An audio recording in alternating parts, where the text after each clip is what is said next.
Faleminderit nga zemra për këtë pritje vërtet shkëlqyeshme se çdo në shtimja dhe lejoni të jem edhe në emrin tuaj të uroj mirëseardhje presidentës së 6 Republikës Kosovës Vjosa Osmani Sadrio. Jemi mbledhur sot në shtime në këtë vend njerëzve të qetë, punëtorë, njerëzve që kanë bërë zhurmë kurrë, por kanë bërë punë, gjithmonë punë, njerëzve që nuk janë ankuar shumë, por kanë bajtur mbi supë barrën e jetës me dignitet, e besa dhe barrën e luftës fundit, luftës të Kosovës. Këtu pajtohem Reçak, Lindi, vetia ndërkombëtare për intervenim Republikën e Kosovës. Por sot, shumë vite më pas, me këtë sakrificë madhe, jemi me vetdije të plot tonën se shtimja, si çdo komunë tjetër, ka potencial të madh. Ka tokë që mund të prodhojë më shumë, ka njerëz punëtorë që mund të ndërtojnë më shumë, ka besadetrinë e treja të Zot që mund të qëndrojnë këtu e të ndërtojnë jetën e tyre këtu në vendin e tyre. Por gjithmonë, sidomos viteve të fundit, ka munguar një shtet që e kupton këtë potencial, e sheh këtë potencial dhe e shfrytëzon këtë potencial për të mirën e qytetarëve të vet. Dhe pikërisht këtu qëndron një nga sfidat më të mëdha që kemi edhe në shtime, edhe në Kosovën tonë. Pra, kemi në një anë njerëz të jashtëzakonshëm, por shpesh kemi pasur politikë të vogël. Kemi potencial të madh, por kemi ambicie shumë të kufizuara. Kemi familje që punojnë më shumë se kurrë, por jetojnë në pasigurinë më të madhe që kemi parë ndonjëherë. Kemi rini të përgatitur, më të përgatitur se çdo brez që ka pas populli shqiptar ndonjëherë, por është një rini të pashpresë që mendon largimin nga vendi vet. Ne në LDK e refuzojmë ta pranojmë këtë realitet.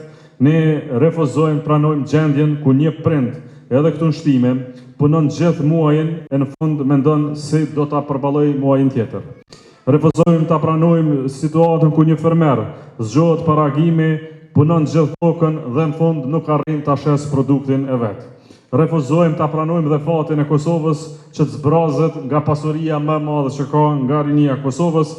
Prandaj LDK-ja me ekipin e vet nuk vjen më me ankesa për shkuarën, vjen me plan konkret për të ardhmen e mirë që pret Republikën e Kosovës. Dhe kjo ardhmë e mire jona nis nga një pasuri e madhe që kemi nga familja dhe me Ministrinë e Familjes që do të bëj politika konkrete për qytetarët e Kosovës. Do të nisim me xhepin e konsumatorëve, njerëzve tonë, familjeve tona, me përballimin e çmimeve të rritura e që rritën vazhdimisht. Më lejoni që këtu në shtime të jap një zotim të qartë për heqjen fillimisht të TVSH-s në çdo produkt bazik në Republikën e Kosovës, në miell, qumsht, vezë, vaj e sheqer, në mënyrë që çmimet e produkteve bazike të ulen për qytetarët tonë, sepse janë të larta, janë të shtrejta, shteti nuk mund të vëzhgojë teksa çmimet rriten secilën ditë. Do të veprojmë fillimisht. Lejoni po ashtu të them që nga tash të zotohem para jush, para popullit, para Zotit, se për 4 vite tona nuk do të ketë rritje të çmimit të energjisë elektrike as edhe për një cent vetëm.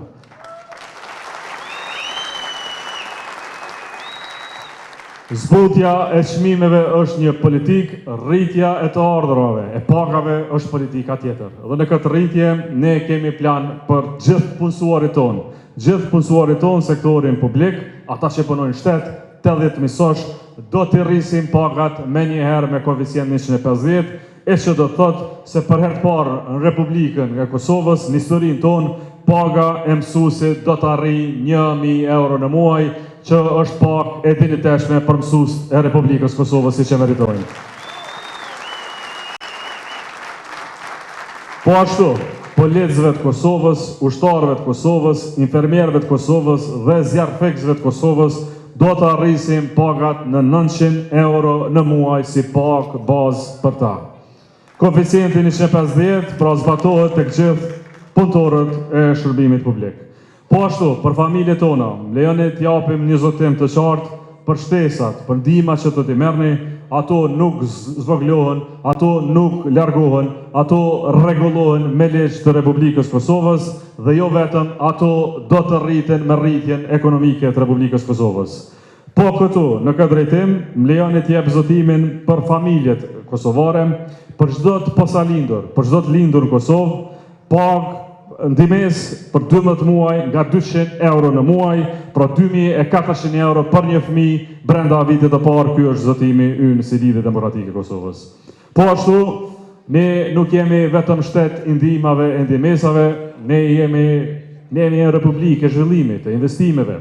LDK ka planin më ambicios që mund ta ketë dikush në Kosovë dhe në këtë plan tonin kemi plot 5 miliard euro investime. Investime në infrastrukturë rrugore, investime në centralin e ri me gaz dhe atë gaz amerikan, investime në spitalin e ri të Republikës Kosovës, investime për trinjt e Republikës Kosovës në mënyrë që ata të kenë të ardhura dhe të jetojnë vendin tonë. Dhe përveç kësaj, po ashtu, për çdo të ri e për çdo të re të Kosovës, për secilin të ri e të re që diplomon e kryen fakultet Kosovë, qeveria ardhshme e Lidhjes Demokratike të Kosovës do t'u jap punësim të garantuar për 6 deri 12 muaj me pak 500 euro në muaj, sepse ardhmja e jonë varet nga rinia jonë. Rinia jonë e ka vendin Kosovë, jo të shëtis në për vende tjera të Evropës e të kërkoj punë në Republikën e Kosovës, punë të garantuar nga qeveria Kosovës. Dhe për fund, më lejoni të zotohem dhe për pensionistët tanë, e di që keni pas jetë vështirë, e keni kontribuar shumë për këtë republikë që gëzojmë ne, na lejoni të japim pas atë që mundemi, ajo që mundemi është 2 fishim i pensioneve për pensionistët tanë. Nuk do të ketë pension më të vogël se 300 euro në qeverinë e ardhshme të Lidhjes Demokratike të Kosovës. Pra, Kosova jonë meriton më shumë dhe shtimja si komunë do të merë vëmendje më shumë. Ju meriton një shtet që punon, që ndihmon në njërin anë e investon në anën tjetër. Mbi gjitha meriton një shtet që e mbon fjalën. Meriton një republikë që nuk ju kujtohet për juve vetëm pak para zgjedhjeve, por një shtet që qëndron me ju në çdo sfidë. Mbi gjitha, ju meritoni një shtet i cili ankorohet në familjen euroatlantike, atë që kemi si qëllim amanet prej të madhit Ibrahim Rugova nga viti 1989 e deri më sot. Dhe në këtë rrugtim LDK vjen edhe me një kandidat shkëlqyshëm për president Republikës Kosovës, me një grua të fortë, me një grua drejt, me një grua që na përfaqëson densish në secilin forum ndërkombëtar.